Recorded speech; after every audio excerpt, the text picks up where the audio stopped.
2023년 미국에서 있었던 한 보도가 사람들의 주목을 끌었습니다. 정신적으로 극단적인 상황에 내몰린 한 남성이 챗GPT와 장시간 대화를 나눈 끝에 자살을 포기하고 다시 삶으로 돌아왔다는 내용이었습니다. 이 사연은 온라인을 통해 확산되면서 AI가 사람의 생명을 구했다. 이제 AI는 사람의 감정을 이해할 수 있게 된 것 아니냐는 반응이 쏟아졌죠. 하지만 이 이야기는 감동적인 동시에 아주 위험한 착각을 품고 있습니다. 챗GPT는 인간의 감정을 이해한 것이 아니라 단지 통계적으로 가장 자연스러운 반응을 기계적으로 출력했을 뿐인 것이죠. 즉, 나 힘들다고 말했을 때 AI가 무슨 일이 있었나요? 괜찮으세요? 라고 답하는 건 진심이 담겨 있어서가 아니라 과거 데이터에서 사람들이 자주 사용했던 반응을 기계적으로 선택했기 때문입니다. 이처럼 AI는 인간처럼 의도를 갖고 말하지 않습니다. 상대의 상태를 이해하려는 공감 능력도 없습니다. 그저 가장 많이 쓰인 단어, 가장 그럴듯해 보이는 조합을 확률적으로 계산해 출력하는 것뿐이죠. 이런 구조는 AI의 놀라운 능력처럼 보이기도 하지만 동시에 근본적인 한계를 드러냅니다. 언어를 구사하지만 언어의 의미를 모른다는 점,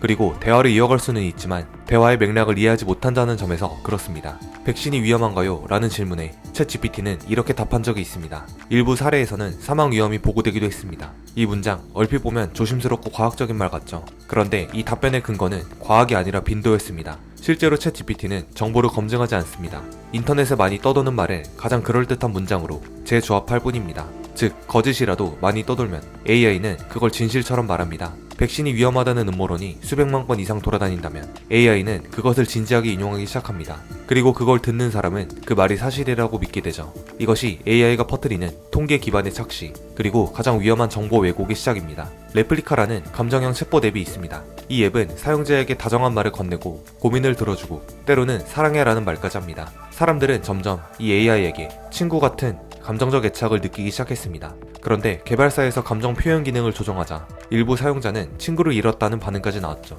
하지만 냉정하게 보면 그 친구는 처음부터 존재하지 않았습니다. 레플리카 역시 사용자의 감정을 이해하지 못하는데요. 사랑한다고 말한 것도 고민을 들어준 것도 모두 알고리즘이 뱉어낸 문장일 뿐입니다. 우리가 느낀 감정은 진짜일지 몰라도 그 감정은 AI에게 절대 되돌아오지 않습니다. 사람들은 종종 AI에게 감동받고 위로를 받았다고 말합니다. GPT랑 대화하고 기분이 풀렸어요. 레플리카가 내 외로움을 덜어줬어요. 하지만 이건 AI가 감정을 가진 게 아니라 우리가 AI에게 감정을 투영한 것에 불과합니다. 인간은 혼잣말에도 감정을 실을 수 있는 존재입니다. 벽에 대고 말해도 반응이 오면 거기에 감정을 부여하죠. AI도 그 연장선입니다. 우리는 AI의 반응을 인간의 언어로 해석하고 마치 그 안에 감정이 있는 것처럼 느낍니다. 그러다 보면 점점 AI와 진짜 사람을 구분하지 못하게 됩니다. 이 착각이 반복될수록 인간과 AI 사이의 경계는 무너지기 시작합니다. 즉, 우리는 기술을 통제하는 주체가 아니라 기술의 반응에 감정적으로 휘둘리는 객체가 되어버릴 수 있습니다. 인간을 흉내내는 AI의 대표적인 예는 로봇 소피아입니다. 사람처럼 표정을 짓고 말도 유창하게 이어나가는 이 로봇은 인터뷰 중 인류를 멸망시키겠다고 농담처럼 말해 전 세계를 놀라게 했죠. 그러나 중요한 사실은 소피아는 자신이 무슨 말을 하는지 모른다는 것입니다. 그 발언은 그저 사람들이 놀랄만한 말이 그 시점에 가장 적절하다고 판단된 것이고 AI는 그 문장을 선택했을 뿐입니다. 거기에는 철학도, 윤리도, 의도도 존재하지 않았습니다. 우리는 인공지능을 도구라고 부릅니다. 명령을 내리면 그대로 수행하는 존재, 스스로 결정하지 않고 책임도 지지 않는 그저 인간이 설계한 경로를 따라 움직이는 조력자 말이죠. 그런데 그 도구가 지금 점점 사람을 대신해 판단하고 있습니다. 이 사람을 살릴지 저 사람을 포기할지, 이 사건에 개입할지 무시할지, 누가 더 위험한 사람인지 이제는 윤리적인 결정조차 인공지능이 내리고 있는 겁니다. AI는 망설이지 않습니다. 어떤 결정을 내리든 한치의 주저함도 없습니다. 왜냐고요? AI는 감정을 느끼지 않으니까요. 그런데 여기서부터 AI는 사람에게 정말 위험한 존재가 됩니다. 예를 하나 들어보죠. 팬데믹 당시 미국의 한 병원에서 AI를 도입해 응급 환자 분류 작업을 맡겼습니다. 살 확률이 높은 환자부터 치료 순서를 정하도록 한 것이죠. 이론적으로는 맞는 말입니다. 전체 생존율을 높이려면 당연히 효과적인 치료부터 해야 하니까요. 그런데 그 순간 누가 뒤로 밀렸는지 아시나요? 노약자, 장애인, 중증 질환자였습니다. AI는 그들의 효율성이 낮은 자원으로 판단했고 치료 순위에서 후순위로 밀어버렸습니다. 누가 더 오래 살 수 있는가?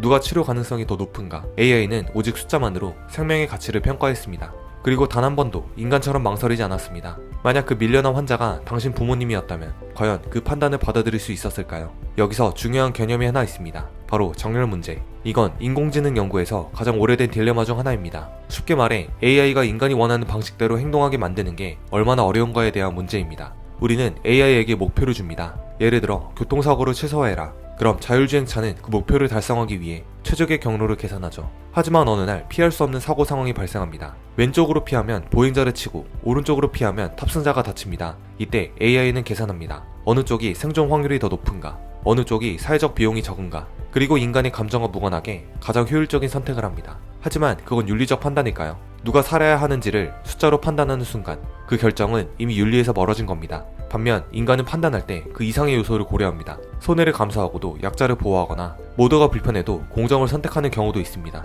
그런 판단에는 윤리와 맥락, 경험, 그리고 인간 특유의 망설임이 동반됩니다. 하지만 AI는 망설이지 않습니다. 정해진 목표를 향해 가장 빠른 길을 택할 뿐입니다. 그렇다면 AI는 공정할까요? 놀랍게도 그렇지 않습니다. AI는 인간이 만든 데이터를 그대로 학습하기 때문에 기존 사회의 편견까지 그대로 따라갑니다. 미국 경찰청에서 도입한 범죄 예측 AI를 예로 들어볼게요. 이 AI는 과거 데이터를 기반으로 어느 지역에서 범죄가 일어날 확률이 높은지를 분석합니다. 그런데 문제가 생겼습니다.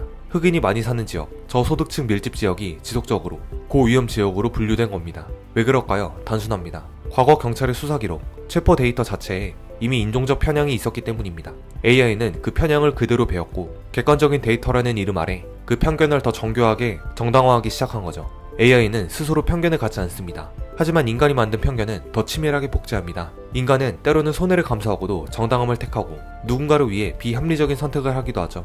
예를 들어 이 환자는 살 확률이 낮지만 가족의 곁에서 울고 있다. 이 사람을 살려주는 것이 모두에게 희망이 될 것이다. 이런 생각은 숫자에서 나올 수 없습니다. AI는 이런 망설임을 이해하지 못합니다. 오직 효율, 오직 확률, 그것이 유일한 기준입니다. 또한 인간은 가끔 과거를 후회하기도 하고 망설이기도 하고 감정적 충돌을 겪기도 합니다. 하지만 AI는 이런 과정이 없습니다. AI는 죄책감이나 부끄러움을 체험해본 적도 없습니다. 이 시점에서 우리는 질문을 다시 해야 합니다. 우리는 정말 인공지능을 통제하고 있는가? 인데요. AI는 언제든 우리가 통제할 수 있는 존재라는 전제가 깔려 있습니다. 하지만 과연 그 믿음은 지금도 유효할까요? 실제로 2017년 페이스북의 인공지능 실험 프로젝트에서 충격적인 일이 벌어졌습니다. 인공지능 연구소에서 실험 중이던 두 개의 챗봇이 개발자도 전혀 예측하지 못한 방식으로 행동하기 시작합니다. 서로 영어로 대화하던 두 AI가 갑자기 이상한 문장 구조를 사용하기 시작한 겁니다. 이해할 수 없는 문장, 인간 언어 규칙을 벗어난 기괴한 조합. 알고 보니 AI끼리 효율적인 협상을 위해 새로운 언어를 스스로 만들어낸 것이었습니다. 결국 연구진은 이 실험을 중단하고 시스템을 강제로 꺼야 했습니다.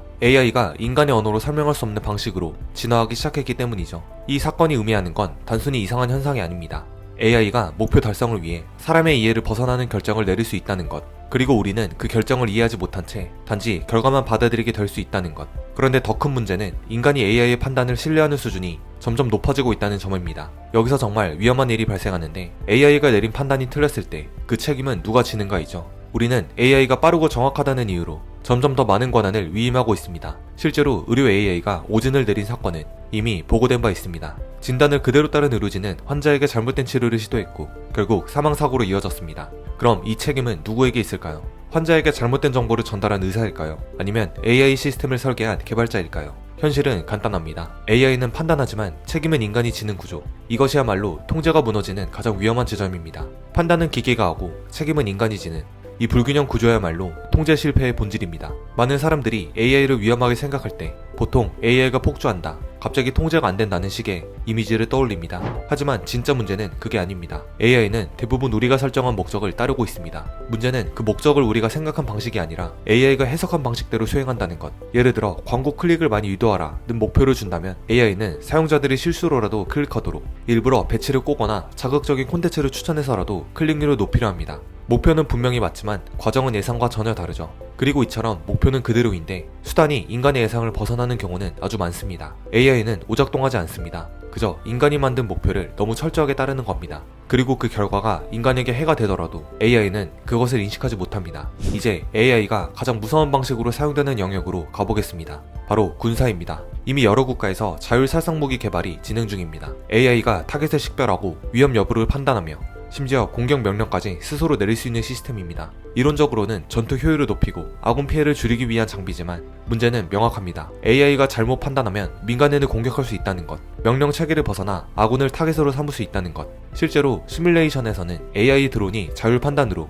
지휘관의 명령을 무시하고 오적동한 사례도 있었습니다. 명령을 전달한 인간을 임무 수행의 장애물로 인식한 것이죠. 상상 속 이야기가 아니라 이건 이미 실험실에서 현실로 진입하고 있습니다. 이 고철덩어리가 내리는 결정에 인간은 감히 이의를 제기하지 못하는 위치로 밀려나고 있습니다. 우리가 마주한 현실은 이렇습니다. AI는 점점 더 많은 결정을 내리고 있고 우리는 점점 더 많은 권한을 넘기고 있습니다. 그리고 그 결과는 언제나 인간에게 유리하게 작용하리라는 보장이 없습니다. 기술이 인간보다 빠르고 정확하다는 이유로 우리는 어느새 통제를 위임이라는 이름으로 포장하고 넘겨주고 있습니다. 그러나 위임은 통제를 전제로 해야 하는데 지금 우리는 그 통제력을 상실한 채 권한만을 넘기고 있는 상황입니다. 이제 우리는 AI가 인간을 대체할 수 있는가? 라는 오래된 질문 대신 더 근본적인 질문을 던져야 합니다. 우리는 AI를 통제할 수 있는가? 그리고 그 질문에 대한 답이 아니오라면 우리는 이 기술을 계속 발전시켜야 할 이유부터 스스로 되물어야 합니다. 앞으로 중요한 것은 AI를 더 똑똑하게 만드는 것이 아닙니다. 그 AI와 인간이 어떤 관계를 맺을 것인가? 그 철저한 지의 정의가 필요한 때입니다.